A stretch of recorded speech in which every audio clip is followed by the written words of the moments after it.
Hey guys, this is Kristen from KristenCoaching.com. Today we're going to be talking about tips to having a difficult conversation with your partner or your significant other. You know, having difficult conversations is really just as much fun as probably getting a root canal at the dentist. We don't want to do it. We are afraid. We're worried about how much pain that's going to cause, how sad we're going to feel. It can be really awkward. It can be uncomfortable, and we don't want to do it. So I wanted to talk about tips to having those difficult conversations with your partner, because when you're in relationships, you're going to need to have these. It's just how relationships are. You cannot coast along ignoring huge things and huge conversations that need to be said and need to be addressed. That's just absolutely impossible. But there is a way to talk about these difficult conversations. Don't let your fear get in the way to prevent you from actually doing it and engaging with it.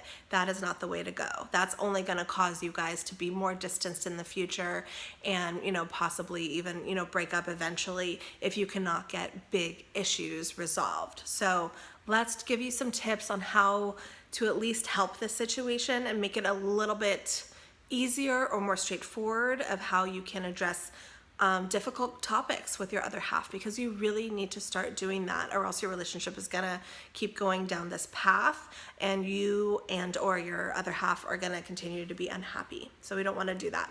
So the first thing is you need to identify why you even want to have this discussion. Why even bring this up? What do you want to talk about? What do you need from the conversation? That is the second step too, is figuring out what exactly do you want to see happen. A lot of times we talk about difficult conversations, but we don't really have like a solution. We just want to bring it up. We want our partners to know that we are upset or we feel a certain way. But the thing that's missing in a lot of communication interactions between couples is they are not solution focused and they don't know what they want to get out of the topic. Me and my other half, we always knew that if we were going to have a hard conversation that, was going to be difficult to talk about, that we always needed to know what we wanted to get from it at the end and try to figure out a way to get there, or else you're just spinning around and around and around and it's not going to be helpful. So what do you need from the conversation? What do you need from your partner to start doing or stop doing? I think also, if you're going to be talking about a difficult conversation, don't start the conversation with something like, we need to talk. I need to talk to you.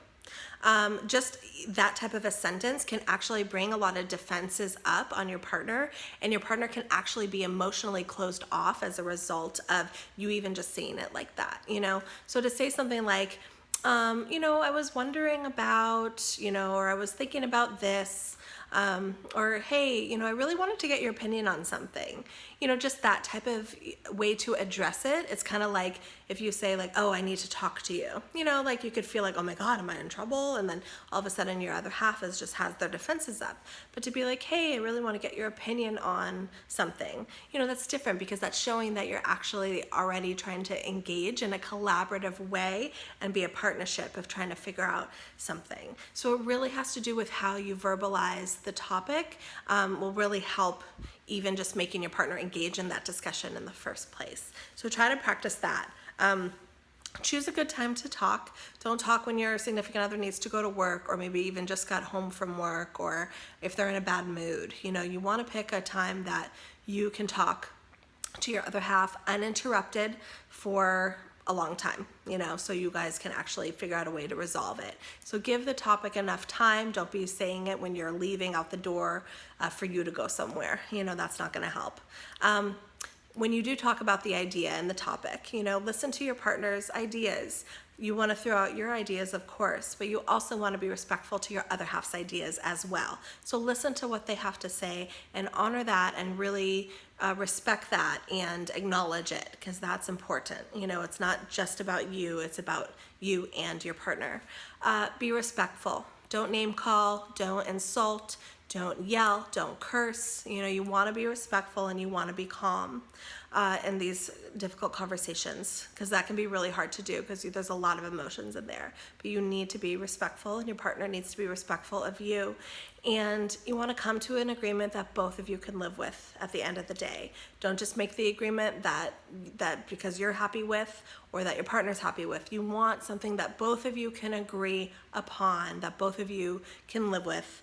Hopefully, ideally, be happy with, but a change in behavior, a change in a way you're doing things that both of you can agree to and are okay with. That is what is most important. So that's why having that solution-focused idea in the beginning and figuring out what you want from it is a good start, because then you can say what you need, your partner can say yay or nay to that, and then hopefully you can come to a decision, if you guys are on opposite ends, to get to a place in the middle that both of you are content with.